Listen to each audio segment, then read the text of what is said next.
या शंकर की कथा में डूब जाना, या शंकर की कथा का अनुमोदन कर लेना, शंकर की कथा का स्मरण कर लेना, उसके लिए भी एक नयन, एक दृष्टि चाहिए।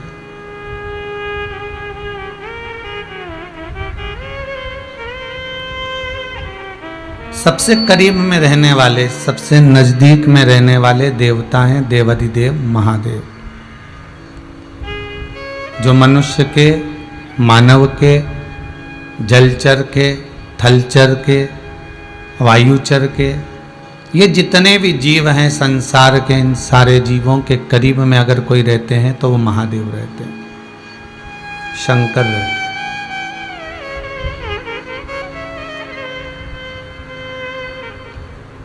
पहले भी कथा में कहा, ब्रह्मा जी ब्रह्मलोक में रहते हैं, भगवान विष्णु वैकुंठ लोक में रहते हैं, और मृत्यु लोक में कोई रहता है तो वो शिव रहता है।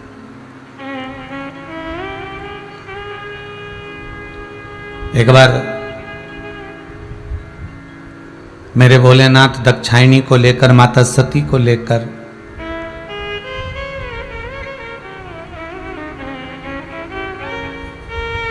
कुंभज ऋषि के आश्रम में कथा श्रवण करने के लिए जाते हैं, और कुंभज बाबा के आश्रम में जब कथा सुनने के लिए जाते हैं तो उसके पहले बीच मार्ग में रुकते हुए सती अम्बा, माता दक्षायणी, माता सती,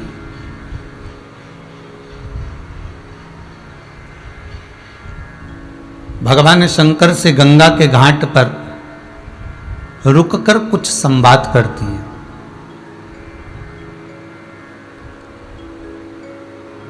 शायद शिव महापुराण की कथा में, स्कंद पुराण में, लिंग पुराण में जो भाव व्यक्त किया गया है वो कह सकते हैं कि एक तीर्थ में, गंगा के घाट पर स्मरण में जब दक्षायणी पहुंची हैं,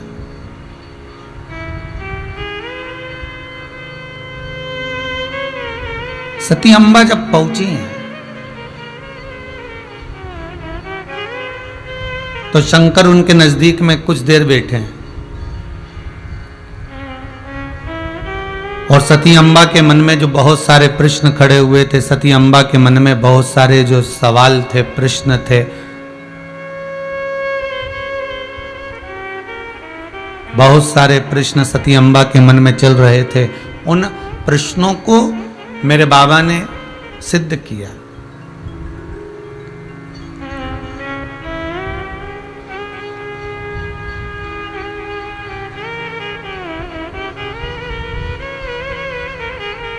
सती अम्बा को,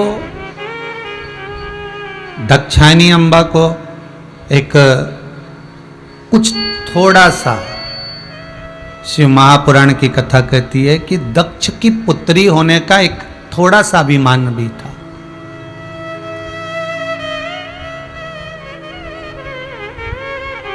थोड़ी सी अभिमतता भी थी।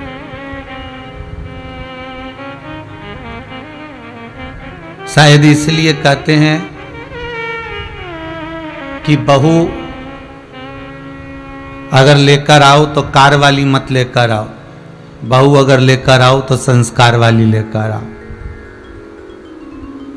कार वाली बहू लेकर आओगे तो बार बार कार की दोष दिखाएगी, और संस्कार वाली बहू लेकर आओगे तो परिवार को लेकर आगे बढ़ती हुई संस्कार की ओर अग्रणता प्रदान कर देगी।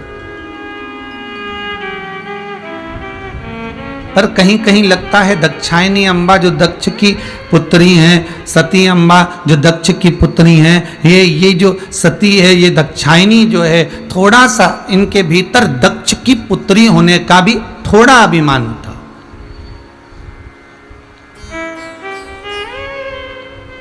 क्यों ना हो साहब, मेरे पिताजी फैक्ट्री के मालिक हैं,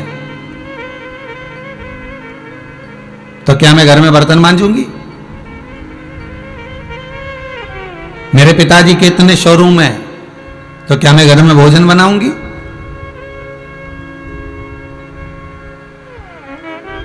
मेरे पिताजी के घर में इतने नौकर लगे हैं, इतने चाकर लगे हैं, इतनी गाड़ियां हैं, इतने बंगले हैं, इतना ऐश्वर्य है, तो क्या मैं ये छोटे मोटे काम करूंगी?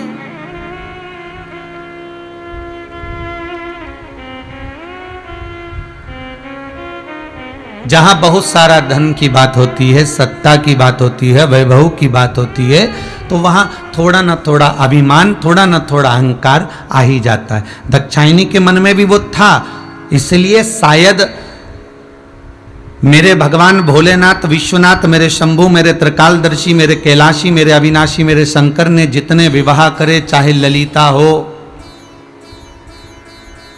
चाहे उमा हो, कात्यायनी हो, चंद्रघंटा हो, कुष्मांडा हो, उमा हो, ब्रह्मचारिणी हो,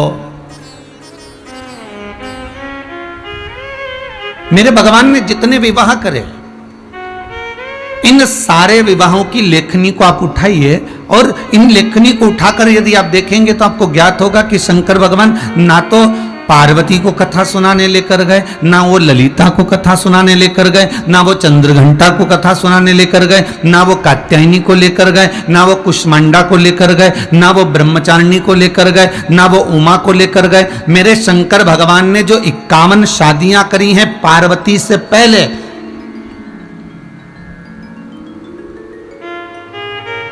शंकर भगवान के 51 जो विवाह हुए हैं, कि पार्वती का जो जन्म है ये 52वें नंबर का जन्म है। इससे पहले पार्वती उमा बनकर, कात्यायनी बनकर, कुष्मांडा बनकर, चंद्रघंटा बनकर, स्कंदा बनकर, ये माता पार्वती कई अवतार लेती आई है और बाद में ये सती बनकर आई, और सती के बाद में फिर इनका अवतार पार्वती के रूप में हो जाएगा। तो एक रूप माता पार्वती के ना जाने कितने बार अवतरित हो चुके थे, पर इतने रूप होने के बाद भी शंकर भगवान किसी को कथा सुनाने नहीं ले गए। अगर लेकर गए तो केवल सती को लेकर गए। उसका कारण क्या था? दाक्षायणी को लेकर गए, उसका कारण क्या था? क्योंकि दाक्षायणी के भीतर थोड़ी सी दक्ष की पुत्री होने की अभिमतता थी।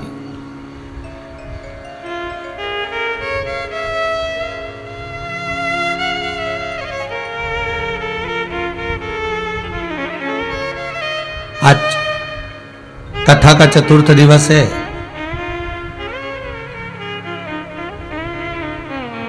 और चौथे दिन की कथा में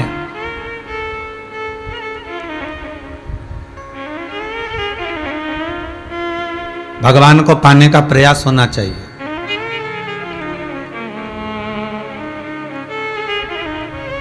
नंद बाबा, दशरथ जी, कदर्म जी, आंत्री जी, इन सब की कथा उठाकर देखना, सबकी कथा उठाकर देखिए। नंद बाबा 60 वर्ष की आयु में आए तब उनके घर में भगवान कृष्ण पधारे। दशरथ जी 60 वर्ष की आयु में आए तब राम जी पधारे। कदर्म जी 60 की अवस्था में आए तब कपिल देव महाराज पधारे। आंत्र ऋषि 60 की अवस्था में आए तब दत्तात्रेय भगवान पधारे। हिंदू धर्म में मृत्युलोक में, भारत की इस प्रशासन में, गवर्नमेंट के अंतर्गत भी 60 वर्ष की अवस्था आती है तो गवर्नमेंट रिटायर कर देती है।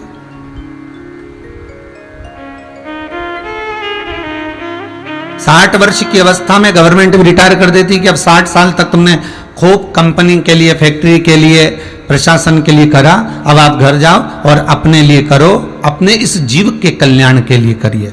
60 वर्ष तक आपने सरकार के लिए करा, परिवार के लिए करा, अपने लिए करा, पत्नी के लिए, बच्चों के लिए, कुटुंब के लिए, तुमने जो कमाया 60 वर्ष तक वो परिवार के लिए करा। अब तुम घर जाओ और भगवत भजन कर कर, माला पकड़ कर, स्मरण कर कर, गौमुखी धारण कर कर, भगवत स्मरण धारण कर कर, रुद्राक्ष धारण कर कर भगवान शंकर की भक्ति, राम और कृष्ण की भक्ति में लग जाओ। क्यों? 60 वर्ष की आयु में दशरथ जी राम जी को पा गए थे। 60 की आयु में नंद बाबा कृष्ण को पा गए थे। 60 की आयु में कदर्म बाबा कपिल देव महाराज को पा गए थे। 60 वर्ष की आयु में आंतरिषि दत्तात्रेय भगवान को पा गए थे। तो शास्त्र कहता है कि जब 60 की अवस्था आए तो हम भी ये सारी लौकिक जो वस्तुओं में हमारी आसक्ति जो जुड़ी हुई है,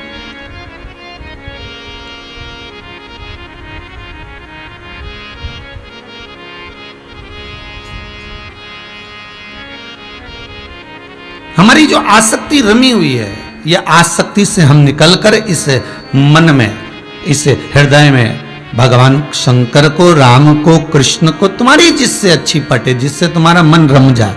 हम पहले भी कथा में कहें कि हमारी तरफ से दबाव नहीं है कि आप शंकर का भजन करो। जितने लोग कथा सुन रहे हो टीवी पर, बिल्कुल ध्यान रखना, हमारी तरफ से बिल्कुल दबाव नहीं है कि तुम शंकर का भजन करो। हमारी तरफ से बिल्कुल दबाव नहीं है कि तुम राम का भजन करो। हमारी तरफ से बिल्कुल दबाव नहीं कि तुम कृष्ण का भजन करो। हमारी तरफ से बिल्कुल दबाव नहीं कि तुम जगदम्बा का भजन करो। हमारा तो केवल इतना कहना है कि जैसे तुलसीदास जी ने रामचरितमानस में एक चौपाई लिख दी कि कलयुग केवल नाम धारा। तुलसीदास जी ने ये नहीं लिखा कि कलयुग केवल राम धारा, उन्होंने लिखा है नाम धारा। तुम्हारा मन पड़े तुम राम भज लो, तुम्हारा मन पड़े तुम कृष्ण भज लो, तुम्हारा मन पड़े तुम शंकर भज लो, तुम्हारा मन पड़े तुम भवानी भज लो, तुम्हारा मन जिसमें रम जाए तुम उसका भजन करो, पर करो जरूर।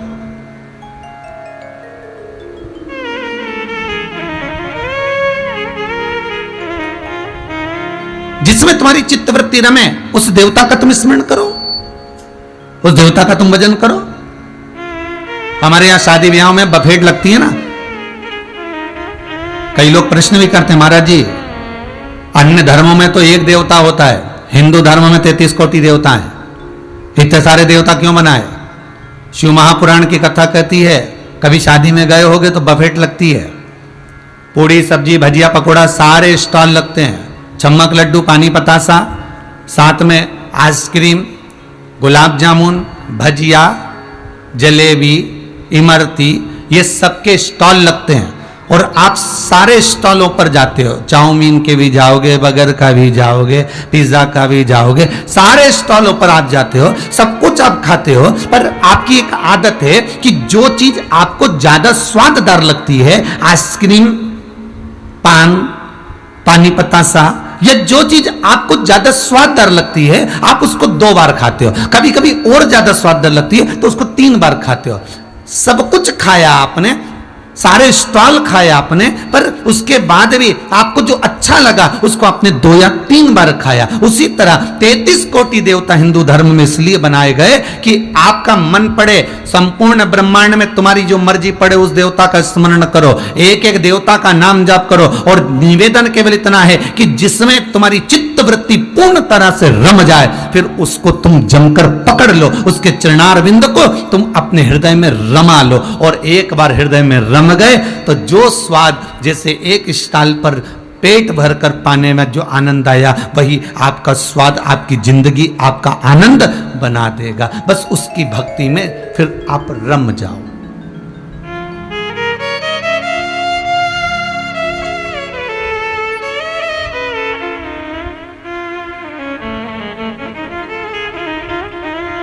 फिर आपको भटकना नहीं है।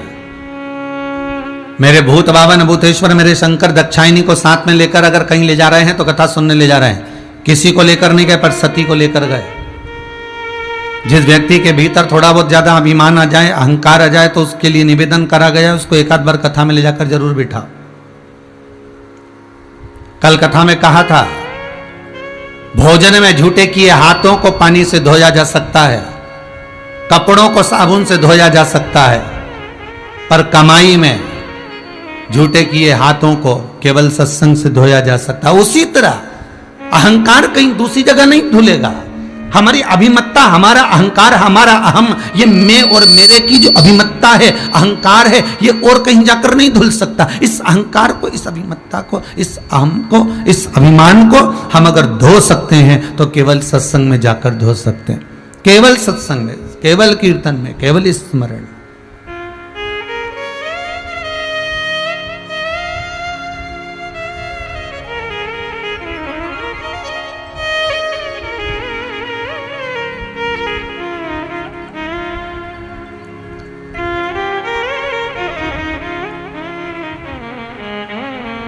एक बार एक चिड़िया उड़ रही थी,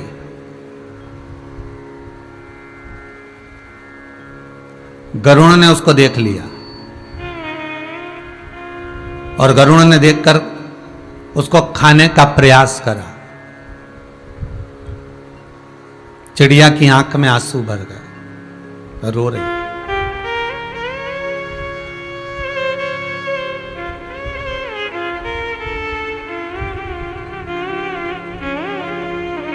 कोई पूछ रहा था एक बार, गुरुदेव ये जीवों की जब हिंसा होती है, बकरी हो, बकरा हो, जीव हो, मछली हो, जब इनकी हिंसा होती है तो जैसे मनुष्य तड़पता है, चीखता है, चिल्लाता है, रोता है, क्या ये जानवर, क्या ये जीव भी चीखते हैं, चिल्लाते हैं और रोते हैं?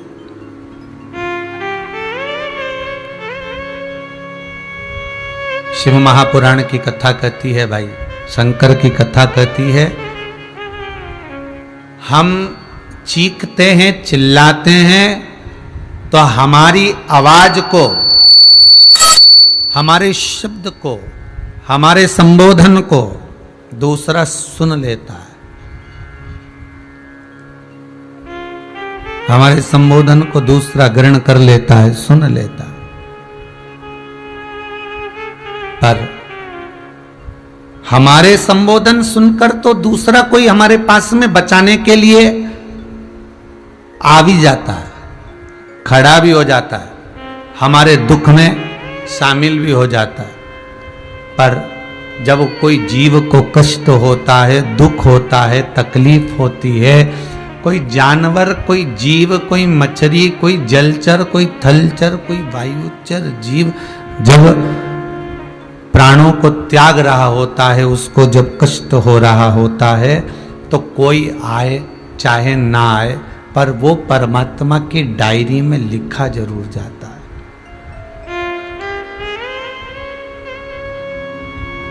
लिखा जरूर जाता है।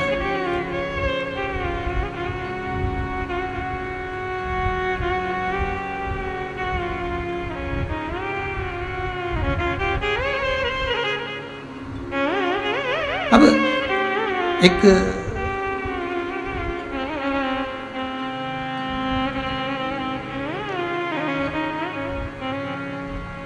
जब उत्तराखंड में त्रासदी मची थी केदारेश्वर की, तब किसी ने प्रश्न किया था कि गुरुदेव ये त्रासदी जो मची इसका कारण क्या है? तो उसका सीधा सीधा कारण अगर समझा जाए तो ना बद्रीनाथ में, ना गंगोत्री में, कहीं नहीं, बस मची तो वही केदारनाथ में, वही केदारेश्वर में। उसका कारण क्या था? उसका कारण केवल इतना था, जो खच्चर, जो घोड़े तुमको अपनी पीठ पर बिठाकर वजन तोक कर 14-14 किलोमीटर दूर तक खा नहीं रहे, पी नहीं रहे, तोक कर चले जा रहे। पैसा मालिक को दिया,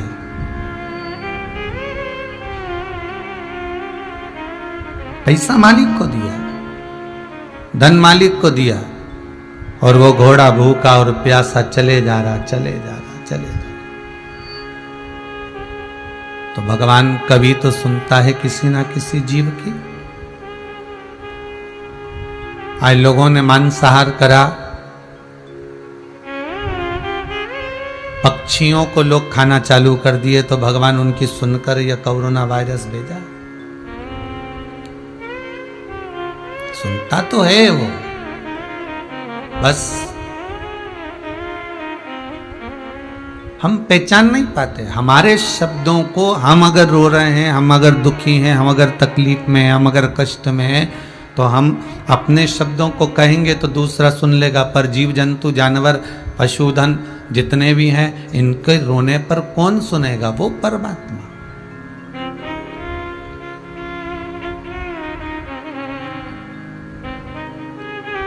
चिड़िया उड़ रही है, रो रही है, और चिड़िया रोई।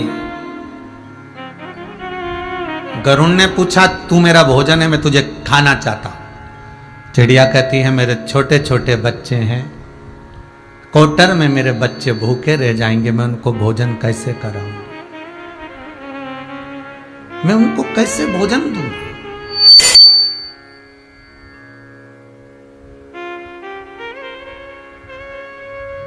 मैं उनको कैसे भोजन प्रदान करूंगी? मेरे बच्चे भूखे रह जाएंगे,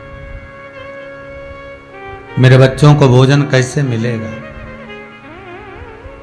कैसे मैं उनको दे सकती हूं भोजन? गरुण कहने लगा कि मुझे भूख लग रही है, मुझे तो तुझे खाना है।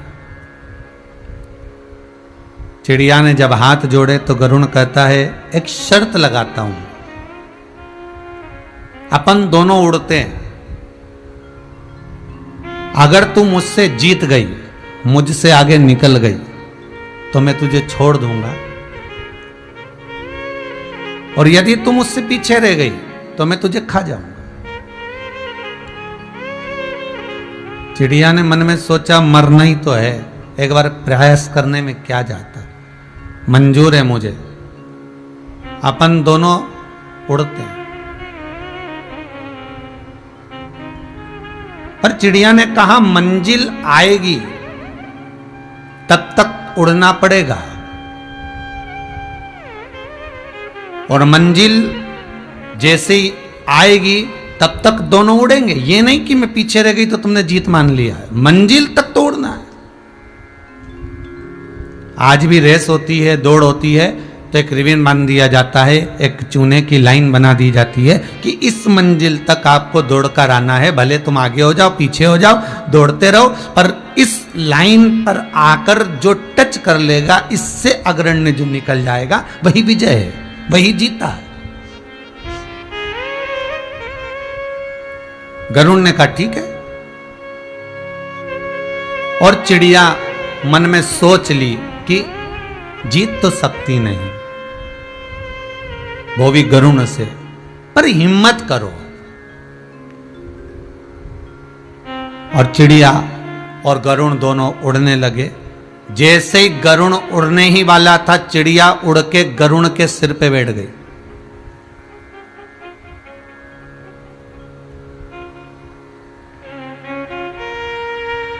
जम के पंजे से गरुड़ का सिर पकड़ लिया और गरुड़ भागता गया, उड़ता गया, उड़ता उड़ता उड़ता उड़ता गरुड़ जब पहुंच गया, जिस चूने की लाइन तक जाना था, मंजिल तक जाना था, जिस रस्सी तक जाना था, जिस रिबिन तक जाना था, बस सामने रिबिन आ रहा था और चिड़िया तेज उड़कर भागी और रिबिन से आगे उस मंजिल की तक चिड़िया पहुंच गई। और गरुड़ ने कहा, चिड़िया गजब करा तूने, तू जीत गई, अब मैं तुझे खाऊंगा नहीं, पर गजब किया तूने।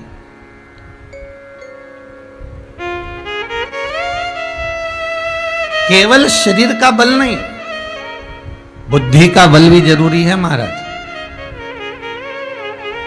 केवल शरीर का बल नहीं, बुद्धि का बल भी जरूरी है।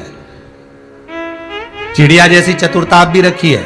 कोरोना जैसी महामारी अगर आपके सम्मुख में आ रही है, कोरोना जैसी महामारी आपके सामने पहुंच रही है, कोरोना जैसी महामारी वायरस आपके सम्मुख तक पहुंच रहा है, आपको लग रहा है कि मेरे शरीर में ताप है, आपको लग रहा है मेरे शरीर में कष्ट है, तो उसके लिए कितने प्रयास करेगा। गवर्नमेंट हर बार कर रही है, मुख पर मास्क लगाओ, हाथ को धोते जाओ, सोशल डिस्टेंसिंग करिए, दूरी बनाकर चलिए, कहीं मत जाओ, अपने घर में रहो।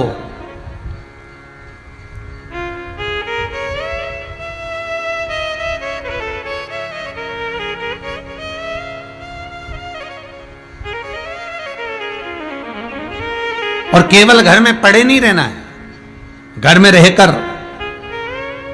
थोड़ी हरी चर्चा, थोड़ा सत्संग, थोड़ा हंसी मजाक, थोड़ा आनंद का भाव तुम्हारे भीतर होना चाहिए।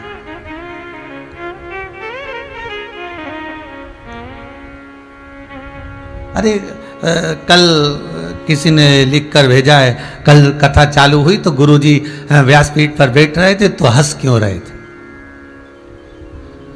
मुस्कुरा क्यों रहे थे? अरे भाई, रोने के लिए तो पूरी जिंदगी पड़ी है, मुस्कुराने के लिए तो शिव पुराण के 7 दिन मिलते हैं। और आपसे भी निवेदन है, रामचरितमानस में आता है, श्री राम जी महाराज का जब जन्म हुआ, जब मेरे राम जी महाराज प्रकट हुए माता कौशल्या के गर्भ से,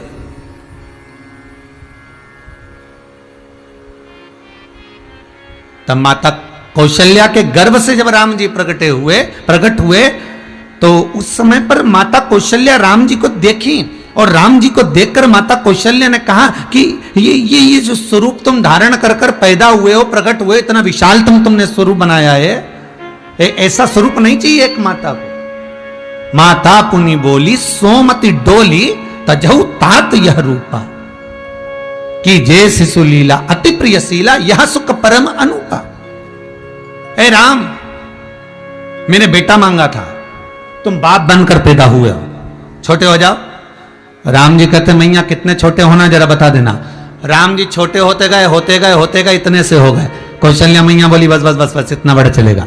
अब कौशल्या जी करे राम जी से जितने तन पे कपड़े पहने हो सारे उतार दो। राम जी कहते मैया हम नग्न हो जाएंगे। कौशल्या जी कहती हैं कि इस मृत्यु लोक में जन्म लिया है तो नग्न अवस्था में ही पैदा होना पड़ेगा, और जब प्राण छूटेंगे तो जैसे आए हो वैसे ही जाओगे। अकेले, कोई वस्त्र नहीं, तन पर कोई साज नहीं, वैसे ही जाना।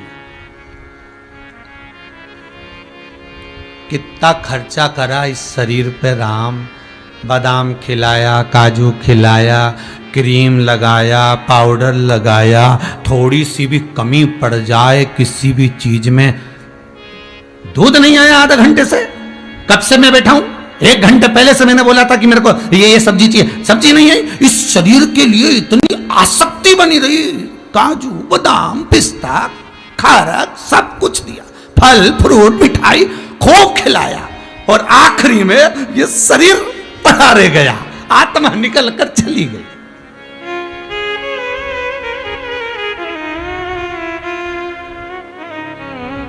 और जाते जाते परिवार वालों से कह देना मैंने शरीर को काजू बादाम पिस्ता इमरती जलेबी भजिया पकोड़ा सब खिलाया, पेयर्स साबुन से नहलाया, क्रीम पाउडर लगाया, खूब जोरदार जोरदार इत्र लगाया, इसलिए निवेदन में चला भी जाऊं तो शरीर को रख लेना।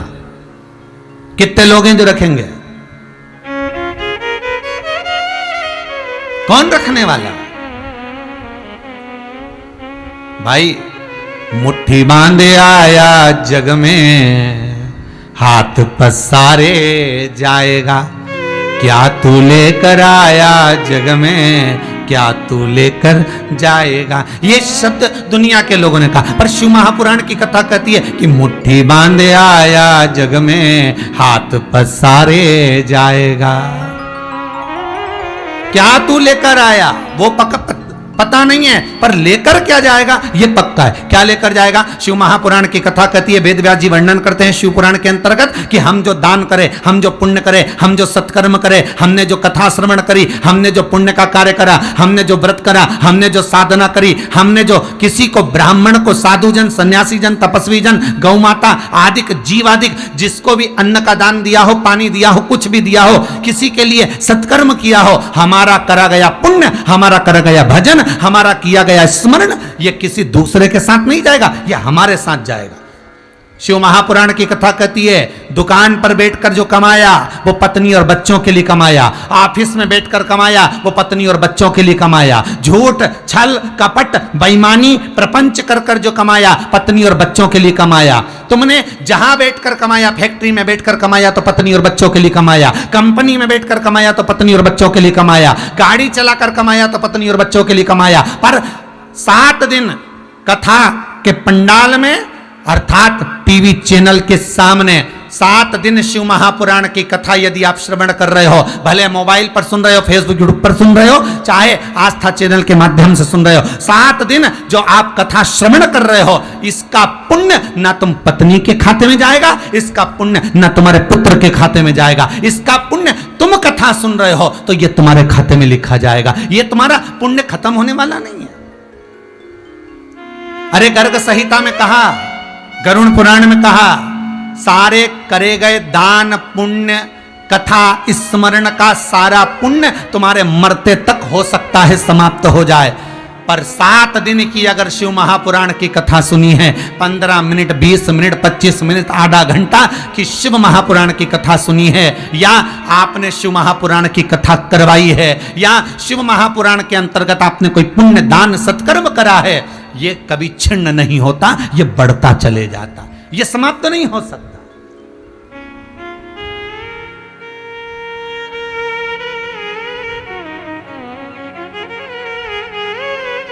चलो आ जाओ गरुड़ पुराण पर। क्या लिखा है गरुड़ पुराण के अंतर्गत? तीसरे अंश में पहुंचिए गरुड़ पुराण के। उसमें वर्णन आता है, मान लो किसी का पुत्र नहीं है, मान लो किसी की पुत्री नहीं है, मान लो किसी का भाई बंधु नहीं है, मान लो किसी का सखा भ्राता भी नहीं है, और उस व्यक्ति के प्राण छूट गए, वो व्यक्ति मर गया, तो 16 दिन श्राद्ध में उसका तर्पण कौन करेगा?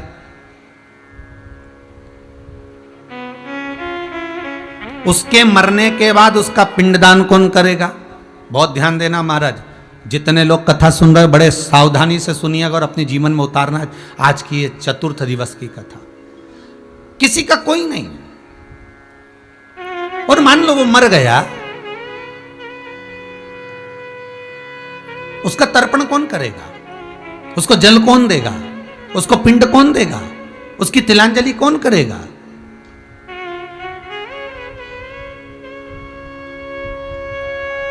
शिव महापुराण की कथा कहती है, गरुड़ पुराण का तृतीय अंश कहता है कि जिसने अपने जीते जी शंकर जी के ऊपर 1 लोटा पानी चढ़ाया है, शिव पिंडी के ऊपर 1 लोटा जल चढ़ाया है, उस जीव के कोई है नहीं है। अगर वो मर भी गया तो तुम्हारा जल जो तुमने शंकर को समर्पित करा है, वही जल तुम्हारे काम, तुम्हारे मरने के बाद तर्पण में वही शंकर तुम्हें प्रदान कर देता है। जिस पिंडी पर तुमने जल चढ़ाया वही पिंडी तुम्हें पिंड का भाग प्रदान कर देती है। तुम्हें किसी दूसरे से पिंड और जल मांगने की जरूरत भी नहीं पड़ती।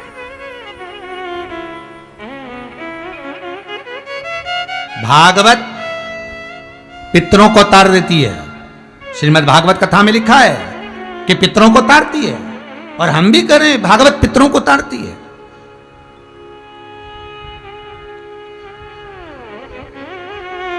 पर जिस समय पर भगवान विष्णु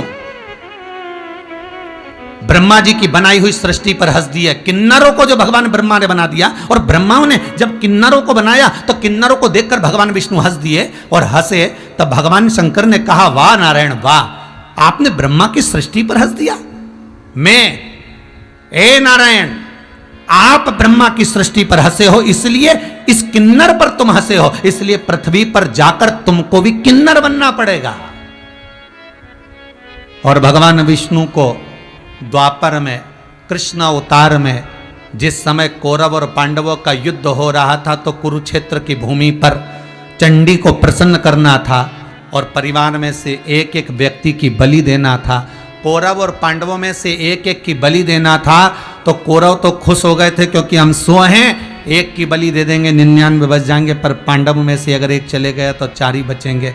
तब आपको पहले भी कथा में कहा, उस समय पर भगवान कृष्ण ने अर्जुन से कहा था, अर्जुन तू वन गया था, वन में तूने नागों की कन्या उलूपी से विवाह किया था, उससे एक पुत्र हुआ था आरावन, उसको लेकर आ, उसकी बलि चढ़ाएंगे। और वो आरावन कहता है कि मैं कुंवारा हूं, और अगर मैं कुंवारी अवस्था में मर गया, मेरे दादा कहते, मेरे नाना कहते थे, मेरी माता कहती है, मेरे ताऊ कहते, मेरे परिवार के हर व्यक्ति एक ही बात कहता है, मेरा मामा यह कहता है कि कुंवारी अवस्था में अगर कोई मर जाए तो उसको ना तो पिंड मिलता है, ना उसका तर्पण होता है, ना उसकी तिलांजलि होती है, ना उसको ब्राह्मण भोज मिलता है, ना उसका गया का पिंड होता है, ना उसकी ब्रह्म कपाली होती है। कुंवारी अवस्था में मरने वाले का ना श्राद्ध होता है, ना भोजन होता है। और आरावन कहता है, अगर मैं कुंवारी अवस्था में मर गया तो मेरे को तो कुछ ना पिंड मिलेगा, ना तर्पण मिलेगा, ना भोजन मिलेगा, ना मेरा श्राद्ध होगा, ना मेरा गया का पिंड, ना मेरी ब्रह्म कपाली, फिर मेरी मुक्ति कैसे होगी? इसलिए मेरी शादी कर दो, मैं कुंवारा नहीं मरना चाहता। तब भगवान को मालूम था, तो भगवान किन्नर का रूप धारण करके उससे विवाह करे। उस आरावन से।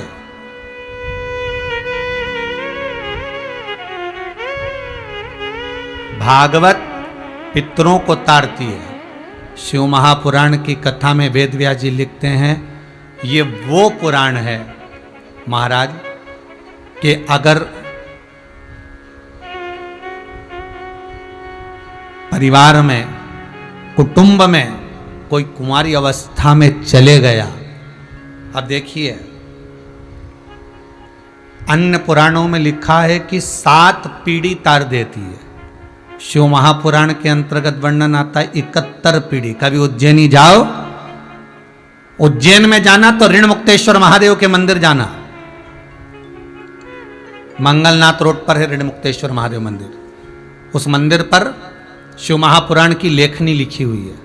उसमें एक लेखनी आप पढ़िएगा तो उसमें लिखा होगा कि शिव महापुराण की कथा का स्मरण करने वाला, शिव महापुराण की कथा का वाचन करवाने वाला, कथा करवाने वाला भी, राजगरिया परिवार बहुत ध्यान दीजिए, कथा करवाने वाला भी, कथा सुनने वाला भी, कथा का स्मरण करने वाला भी और कथा सुनकर जाने वाला भी, जिस मार्ग से निकल कर जाता है, जहां कथा करवाता है, जिस भाव से कथा श्रवण करता है, उसकी 71 पीढ़ी में भी अगर कोई अधोगति में मरा होता है, कुंवारी अवस्था में मरा होता है, शिव महापुराण की कथा कहती है, वो ऋण मुक्तेश्वर महादेव का उज्जैन का मंदिर कहता है, उसकी दीवार पर पत्थर पर गुता हुआ वो भाव कहता है कि 71 पीढ़ी में भी अगर कोई कुंवारी अवस्था में मरा है तो उसको भी पिंड उठा। उसके परिचित कोई व्यक्ति एक बार शिव शंकर की कथा का स्मरण कर ले, एक बार शिव महापुराण की कथा को सुन ले, उसका फल प्राप्त हो जाए।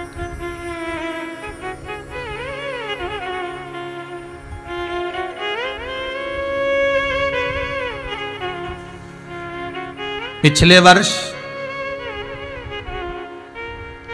अधोगति में मरने वालों के लिए नैमिषार में 108 शिव महापुराण की पोथी रखी थी।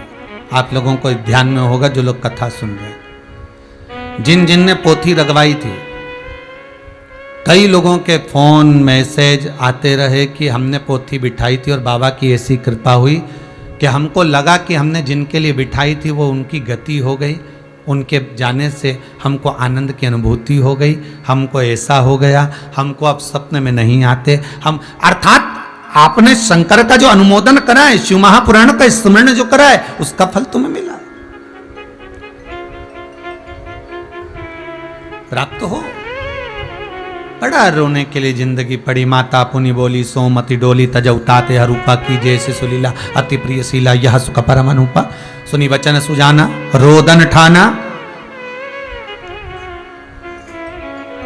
रोने के लिए पूरी जिंदगी पड़ी। माता कौशल्या राम जी से कहती है जन्म लिया है तो रोना तो पड़ेगा, रोइए। तो परमात्मा कहते हैं, भगवान नारायण कहते हैं, भगवान राम कहते हैं, मैं भगवान, मैं विष्णु, मैं राम, मैं दुनिया को रुलाता हूं और मां तुम मुझे रुला रही हो। कौशल्या जी कहती हैं पृथ्वी पर जन्म लिया है तो रोना तो पड़ेगा। इसलिए माता कौशल्या के कहने पर राम जी रोए। आज भी नियम है, बच्चा जब जन्म लेता है उसको डॉक्टर सिस्टर चिमटी खोड़कर धप मारकर रुलाती है। जन्म लिए बच्चे को डॉक्टर सिस्टर आज भी हॉस्पिटल में रुलाते हैं, क्योंकि आज से रोएगा तो मरेगा तब तक रोना पड़ेगा। रोने के लिए तो पूरी जिंदगी पड़ी है, मुस्कुराने के लिए तो केवल ये 7 दिन मिले हैं शिव महापुराण के। जितनी मस्ती में जी सकते हो उतनी मस्ती में जियो, अलमस्त होकर जियो, रोकर नहीं। क्या होगा, वायरस सब दूर फैल रहा है, कोरोना ही कोरोना हो रहा है, पूरा मोहल्ले में हो गया, कॉलोनी में आ गया, बिल्डिंग में आ गया। अब अपना क्या हो, अरे तो घन में रहो पर मुंह उतार कर नहीं, प्रसन्न चित्त में रहो, अलमस्त होकर जियो, रोकर नहीं।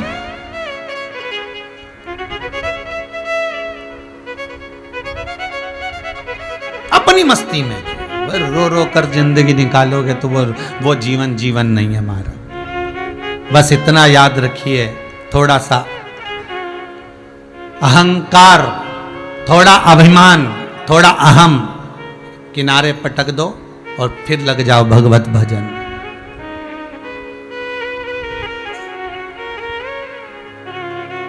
फिर लग जाओ भगवती स्मरण।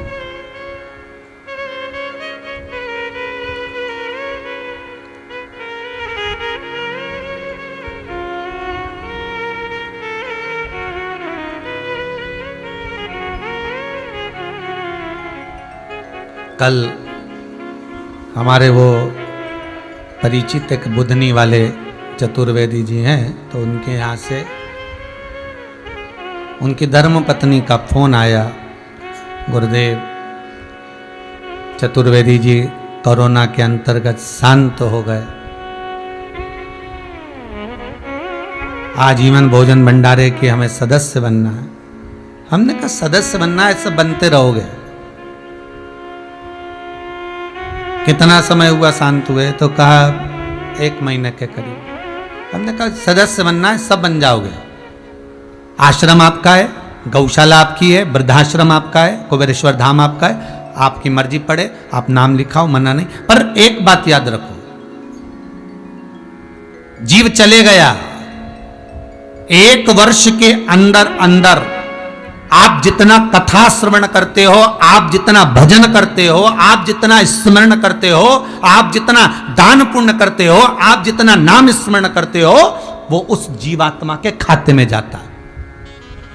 तो हमने उनसे एक ही बात कहा, सबसे पहले आप 7 दिन की कथा चल रही है, शिव महापुराण की कथा सुनते रहो, ऑनलाइन मिल रही है, सुनो। भला और राजगरिया परिवार का राउरकेला उड़ीसा से भले वो बैठ के कथा करा रहे हैं, उनको धन्यवाद कि वो कथा करवा रहे हैं, तो आप लोगों को मिल रहा है। जीव चले गया, चले जाने दो। हमने कथा के प्रारंभ में भी कहा था कि मोहल्ले में, कॉलोनी में, बिल्डिंग में अगर कोई अधोगति में मर भी गया है तो तुम्हारी टीवी की वॉल्यूम थोड़ी सी ऊंची कर देना, जिससे वो जीवात्मा तक भी संबोधन पहुंच जाए, उस घर तक भी आवाज पहुंच जाए जिसकी अटारी से वो जीवात्मा गई है।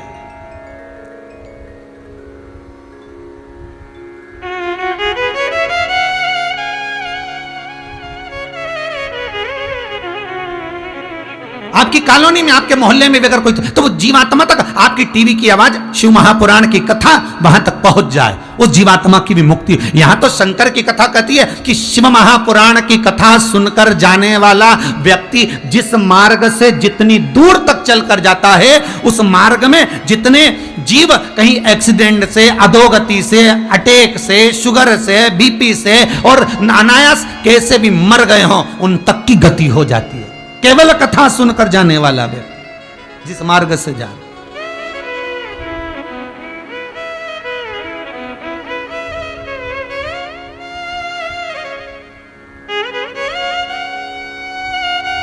थोड़ा अभिमान को छोड़कर कथा का रस स्वादन इस नस नस में पहुंच जा। देखिए, कहने वाले कहते हैं गुरुदेव हम इतनी कथा सुनते हैं, याद तो रहती ही नहीं है, तो कथा सुनने से फायदा कौन सा है? हम उनसे कहते हैं 1 महीने पहले 4 तारीख को तुमने क्या खाया था, तुम्हें याद है? कहे गुरुजी नहीं याद है। 1 महीने पहले 4 तारीख को जो तुमने खाया था वो तुम्हारे शरीर में चला गया, याद है नहीं है उससे कोई मतलब नहीं। पर जो 1 महीने पहले 4 तारीख को तुमने खाया था तुम्हारे शरीर में गया, उससे रक्त बन गया, मांस बन गया, शरीर में पहुंच गया, उससे रक्त बना। और 1 महीने पहले 4 तारीख को जो खाया था वो रक्त आज भी तुम्हारे शरीर में चल रहा है, भले तुम्हें याद रहे ना रहे कि तुमने खाया क्या था। उसी तरह शिव महापुराण की कथा है, तुम्हें याद रहे ना रहे उससे कोई फर्क नहीं पड़ता। फर्क यह पड़ता है कि जो कथा तुमने सुन ली, कहते हैं शिव महापुराण की कथा अंतिम समय तक भी तुम्हारे शरीर से जाती नहीं है, वो रक्त जैसी तुम्हारे शरीर में बनी की बनी रहती, नस नस में समाहित रहती।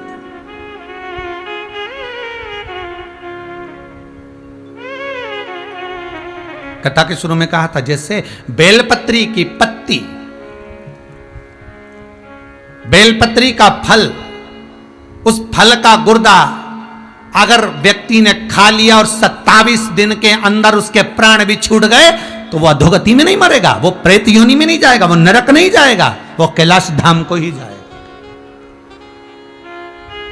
उसकी गति सवर जाती है।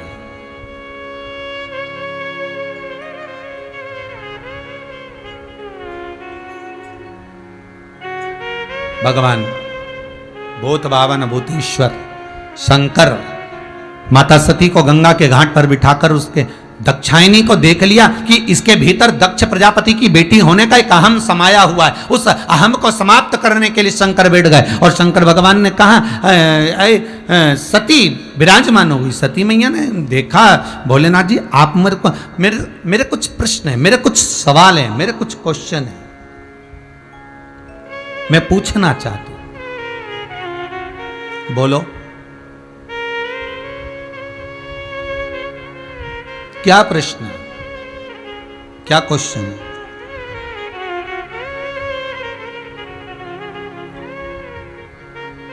क्या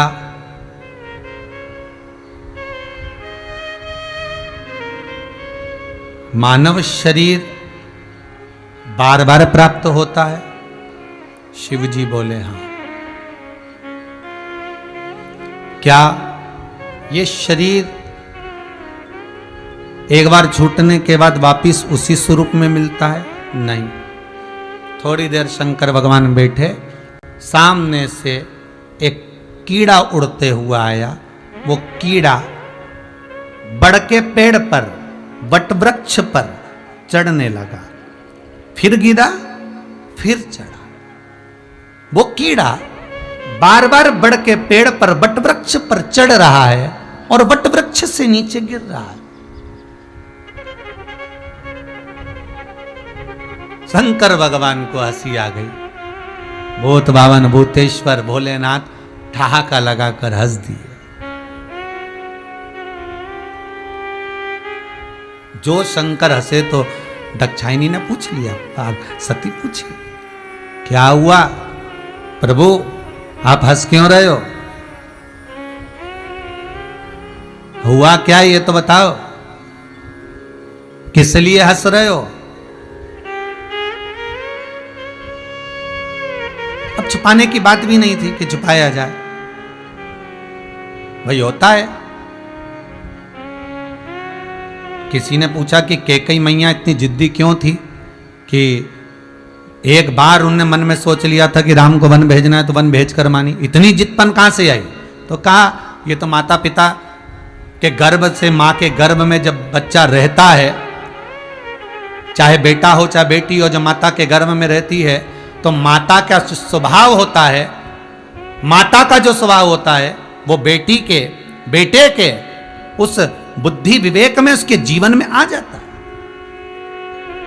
तो क्या कैकेयी इतनी जिद्दी है तो क्या उनकी माता भी इतनी जिद्दी थी? बिल्कुल। कैकेयी के पिता को वर था कि पशु और पक्षियों की वाणी को सुनकर समझ जाते थे, पर कैकेयी के पिता को वर था कि पक्षी क्या बात कर रहे हैं ये आप किसी को बताना नहीं, पशु क्या बात कर रहा है ये आप किसी को बोलना नहीं। सुनो मंगलदेव, कैकेयी के पिता का नाम था मंगलदेव। अगर आपने पशु और पक्षियों की बात किसी को बता दी तो उस दिन आपका आखिरी दिन होगा, आपको मरना पड़ेगा। एक दिन कैकेयी के पिता बैठे थे छत के ऊपर राजभवन में और दो पक्षी आपस में बात कर रहे थे। कैकेयी के पिता हंस दिए, खूब ठहाका लगाकर हंसे। तो कैकेयी की मां ने पूछा क्यों हंस रहे हो? कैकेयी के पिता ने नहीं बताया। फिर पूछा क्यों हंस रहे हो? नहीं बताया। जब कैकेयी की मां ने बार बार पूछा, पिता ने नहीं बताया, गुस्सा आ गया कैकेयी की माता को। उन्होंने कहा आप मुझे बताते क्यों नहीं हो? कैकेयी के पिता ने कहा अगर मैंने बताया तो मैं मर जाऊंगा। तो कैकेयी की मां कहती है भले मर जाओ, पर मुझे बताओ कि तुम हंस क्यों रहे हो?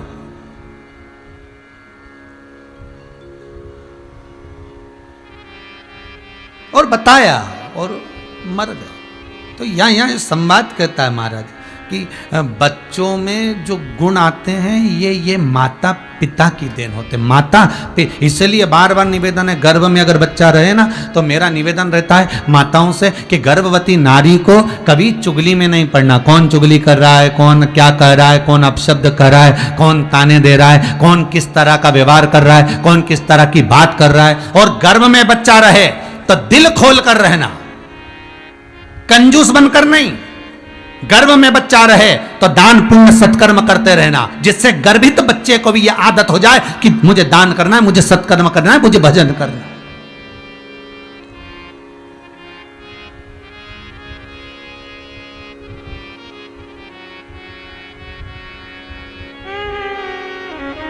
थोड़ा स्मरण। अब शंकर हंसे। दाक्षायणी ने पूछा, स्वामी क्या बात है, आप हंस रहे हो?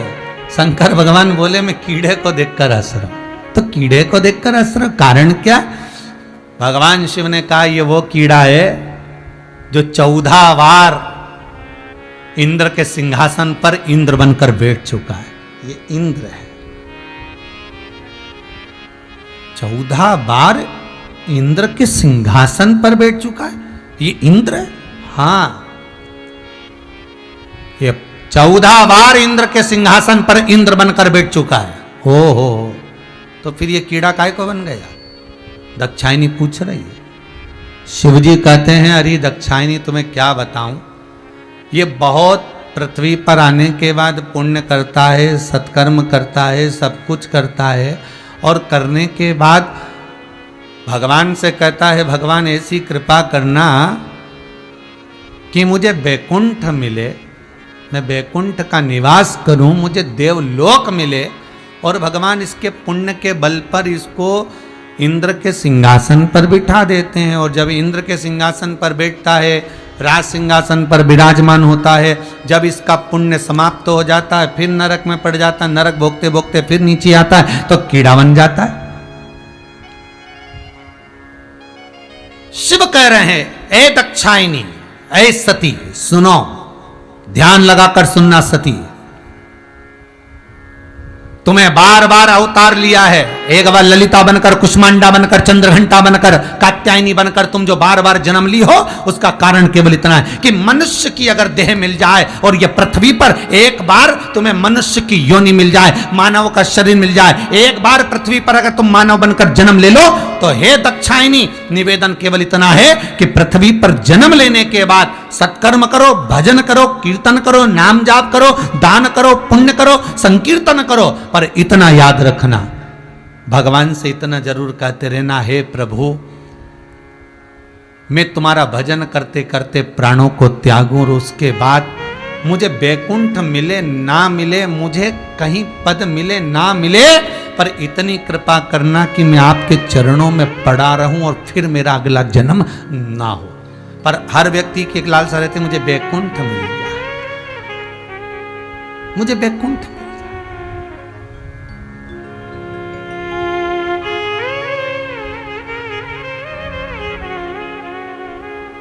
दाक्षायणी ने एक प्रश्न कर दिया, शायद संपूर्ण विश्व के लिए प्रश्न बड़ा लाभदायक होगा, संपूर्ण विश्व के लिए प्रश्न बड़ा लाभदायक। दाक्षायणी ने, सती ने एक प्रश्न किया, भोलेनाथ,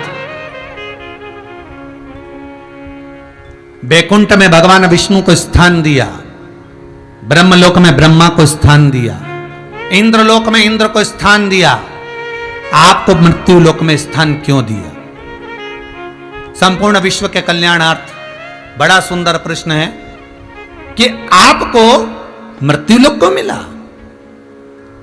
भगवान विष्णु को बैकुंठ मिल गया, ब्रह्मा जी को ब्रह्मलोक मिल गया, इंद्र को इंद्रलोक मिल गया, तो आपको पृथ्वी क्यों मिली? मृत्युलोक क्यों मिला? आपको कैलाश, आपको पृथ्वी का कारण क्या है?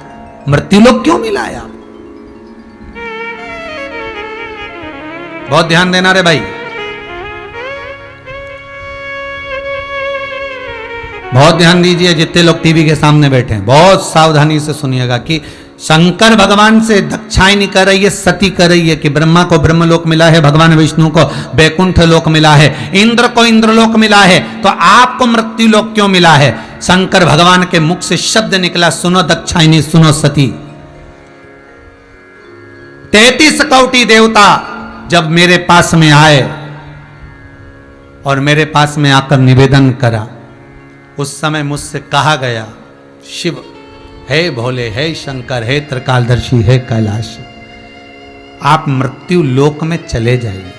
शंकर जी ने पूछा कि मृत्यु लोक में मैं देवलोक छोड़कर क्यों जाऊं? मैं देवलोक छोड़कर मृत्यु लोक में क्यों जाऊं? कारण क्या है? भगवान कहते हैं, नारायण कहते हैं, ब्रह्मा कहते हैं, इंद्र कहते हैं, वायुदेव, जलदेव, गरुण देव, वरुण देव, सब हाथ जोड़कर कहते हैं, आप मृत्यु लोक में जाएंगे तो मृत्यु लोक में जब शंकर का एक अंश भी मनुष्य के जीवन में प्रवेश करेगा तो मनुष्य संसार सागर से छूटकर देवताओं के धाम में निवास करेगा।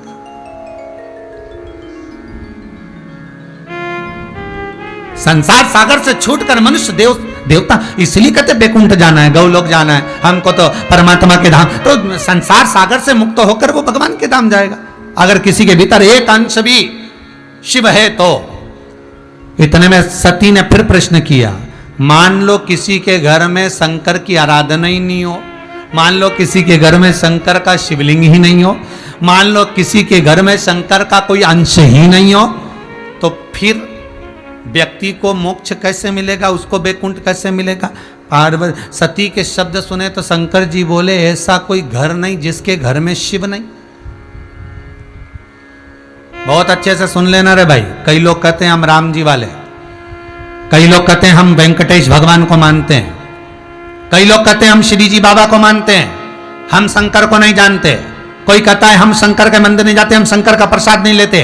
कोई कहता है हम वेंकटेश भगवान को, कोई कहता है हम श्री जी बाबा को, कोई कहता है हम पंडरीनाथ को, कोई कहता है हम इसको मानते हैं, हमें शंकर से मतलब नहीं। शिव महापुराण की कथा कहती है, दक्षायनी का चरित्र कराए, सती का चरित्र कराए कि शिव तत्व जिसके साथ में है उसकी गति सुधर गई, उसको परमात्मा मिल गया, उसको शंभु में के प्राप्त होने से, अंश मिलने से भगवान राम और कृष्ण उसको नारायण प्राप्त हो जाते हैं। तो अगर मान लो किसी की यहाँ शंकर का कोई तत्व ही नहीं है, फिर उसकी गति कैसे होगी? फिर उसका वैकुंठ, अरे वो भगवान विष्णु का भजन कर रहा है, अरे वो श्रीनाथ जी का भजन कर रहा है, अरे वो देवी का भजन कर रहा है, अरे वो दत्त का भजन कर रहा है, और तुम्हारा भजन कोई कर ही नहीं रहा, तुम्हारा कोई अंश ही नहीं है, उनके घर में कोई शिवलिंग ही नहीं है, फिर उसकी मुक्ति कैसे होगी? फिर उसको भगवान का पद कैसे प्राप्त होगा? शंकर भगवान बोले, ऐसा कोई घर ही नहीं जिसके घर में शंकर नहीं।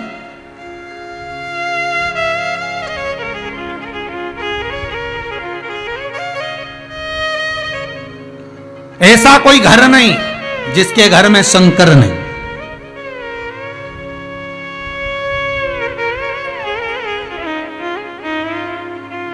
प्रभु, हमने कई घरों को देखा है जिसमें आपका शिवलिंग नहीं है। शिव जी कहते हैं शिवलिंग नहीं तो क्या हुआ?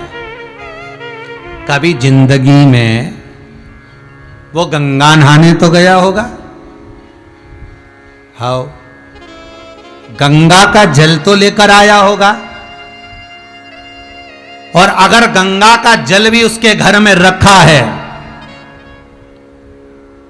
तो जितने लोग आस्था पे कथा सुन रहे सब दिल से बोलना भाई, गंगा का जल भी अगर वहां है तो गंगा का जल किसी कमंडल में, बोतल में, बाल्टी में, टंगल में, किसी में तो होगा, गंगाल में तो होगा। तो गंगा का जल जिस बोतल में, कटोरी में, बाटकी में गंगा का जल जिस जगह पर होता है तो गंगा शिव का ही तो अंश है। और जिस पात्र में गंगा रखी है, चाहे बोतल में रखी हो, चाहे गंगा जली में रखी हो, चाहे जिस बर्तन में रखी हो, गंगाल में रखी हो, तो वो शंकर का ही तो शीश है।